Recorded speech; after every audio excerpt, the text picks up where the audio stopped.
दोस्त नमस्कार। मुझे बहुत तकलीफ़ होता है आप लोगों की बातों को सुनकर। कभी कभी आप मेरे बात को सुन करके जाइएगा पूरा।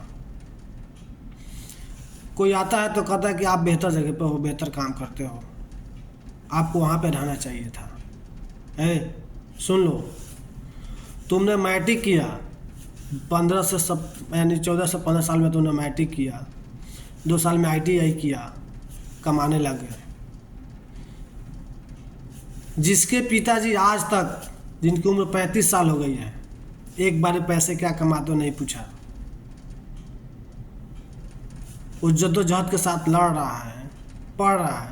ये सफलता बाद की चीज़ है। दुआएं सब कोई मांगता है, हम दुआएं सब कोई मांगता है, कबूल किसी किसी का होता है।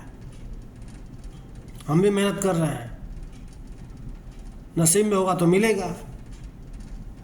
मेहनत कभी छोड़े नहीं है अभी तक। और तुम मुझसे एक्सपेक्ट मत करो। क्यों? क्योंकि मैं जहाँ तक हूँ वहाँ तक हूँ। मेरी क्वालिफिकेशन अभी PG है, पोस्ट ग्रेजुएट। मैट्रिक के बाद जानते हो क्या समय लगता है इसको करने के लिए? मैट्रिक के बाद 2 साल में इंटर करोगे, इंटर के बाद तुम क्या करोगे? ग्रेजुएशन करोगे, 4 साल लग जाएगा बिहार यूनिवर्सिटी ग्रेजुएशन करने में, 2 साल लगेंगे PG करने में। इतनी तक पढ़ाई की है मैंने। इतना ही नहीं किया है, ADCA है मेरे पास, BEd है मेरे पास। कोई ऐसा कोर्स नहीं है जो बाकी है। ITI भी है मेरे पास। है नसीब अपना अपना। क्योंकि जितने जद्दोजहद के साथ मैं लड़ रहा हूँ, यदि उतने जद्दोजहद के साथ तुम नहीं लड़ सकते हो, शायद ही तुम लड़ सकते हो। तो जो समय मिला है तुम उसको बेहतर ढंग से उपयोग करो और तुलना मत करो। तुलना करोगे जलोगे, तुम जलते रह जाओगे। तुम्हें कोई बचाने वाला नहीं है। मैं किसी से जलता नहीं हूँ। मुझे सिर्फ डर एक खुदा से है कि वो मुझसे नाराज़ ना हो जाए। मुझे डर में है मोहम्मद सल्लल्लाहु अलैहि वसल्लम की बातों से, कि मुझे कहीं मैं उनके बातों से कहीं पकड़ा ना जाऊँ। और ठुकराने मुझे भी आता है, ठुकराना मुझे भी आता है। मैं भी ठुकरा सकता हूँ। मैं तुम्हारी बातों को एक्सपेक्ट करता हूँ, इसका मतलब नहीं है कि मैं किसी का गुलाम हूँ। मैं गुलाम मोहम्मद सल्लल्लाहु अलैहि वसल्लम का हूँ, यदि हूँ तो। और बेशक अल्लाह जानता है। मैं तुमसे रुठता नहीं हूँ। मैं तुम्हें यह नहीं कहता हूँ तुम मुझसे गुस्सा जाओगे। मैं तुमको खुश इसलिए करता हूँ ताकि मुझसे मेरा नबी खुश हो जाए। नबी खुश, अल्लाह खुश। इसलिए मैं किसी से नाराज़ नहीं होता हूँ। और मैं जो कहता हूँ सच कहता हूँ। तुमको लगता है कड़वा, लगे। नीम कड़वा होता है, लेकिन वो तुम्हारी सेहत के लिए अच्छा होता है।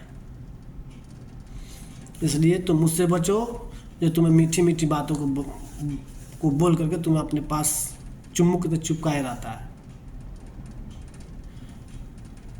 मैं या मेरा घर जब भी किसी को सलाह दिया है तो बेहतर के लिए सलाह दिया है। और जलने वाले जलते हैं। आज भी हम लोग जलते सफलता पे। कितने लोग के घर में आँच नहीं जलता है, खाना नहीं पकता है, कितने कितने दिनों तक खाना नहीं पकता है। तो क्या हुआ? जले। ऊपर वाले मेरे साथ हैं। मेहनत करना हमारा काम है, देना उनका काम है। जलने वालों को तो हमेशा जलते रहते हैं। और मैं किसी को ऐसा नहीं बताता हूँ जिससे उसके कभी ठोस लगे। अरे तुम मानो तो मानो।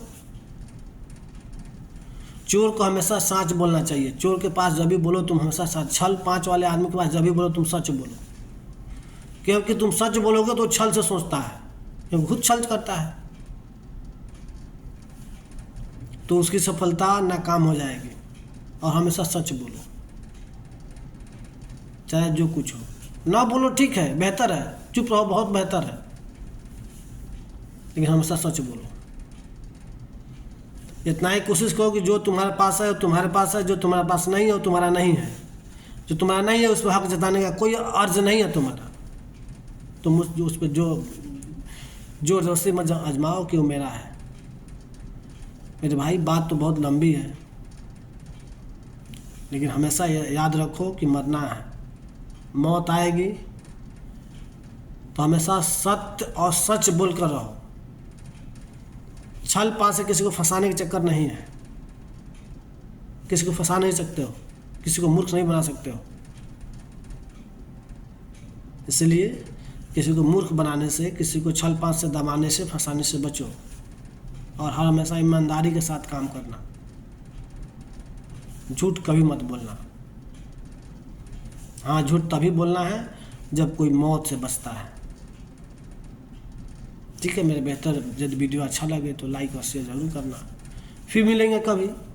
बातें तो कुछ और थी, एक चले हैं कुछ और में। ठीक है, इसके लिए नमस्कार। कम से कम 2 आदमी को ज़रूर शेयर करना और 2 आदमी को लाइक करने के लिए ज़रूर करना और मेरे चैनल को सब्सक्राइब करने के लिए ज़रूर करना। मैं तुमसे यह वादा करता हूँ। खुदा हाफिज।